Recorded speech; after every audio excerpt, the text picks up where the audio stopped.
వి ఆకారంలో ఇలా హ్యాండ్కి అయితే మోడల్ పెట్టుకోవచ్చు. చాలా సింపుల్గా వస్తుంది. మనము హ్యాండ్ని కట్ చేసుకొని లైనింగ్ని కూడా అంటించుకున్న తర్వాత అయినా కూడా ఈ మోడల్ అనేది కట్ చేసుకోవచ్చు.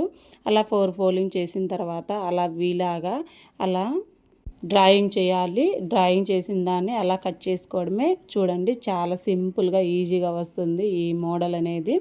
తర్వాత లైనింగు మెయిన్ క్లాత్ని అలా పెట్టేసి కుట్టుకుంటూ రావడమే. వి ఆకారం వస్తుంది కదా, అక్కడైతే పాదం అనేది పైకి లేపి మళ్ళీ దించి అలా స్లోగా కుట్టుకుంటూ వస్తే సరిపోతుంది. చాలా అంటే చాలా ఈజీగా వస్తుందండి. అక్కడక్కడ అలా టక్ అనేది ఇవ్వాలి. అలా ఇస్తే చాలా నీట్గా తిరుగుతుందన్నమాట మనకి.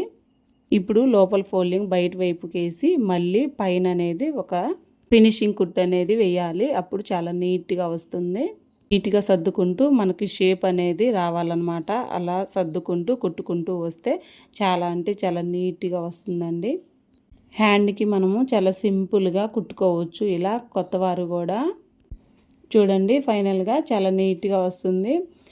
ఈ మోడల్కి అయితే వి ఆకారం మధ్యలో పూసలైనా కుట్టుకోవచ్చు, లేదా క్లాత్తో 3 వరుసలు అలా పెట్టుకోవచ్చు. ఎలా అయినా కుట్టుకోవచ్చు మన ఇష్టం, లేదా అలాగే వదిలేసినా కానీ చాలా బాగుంటుంది.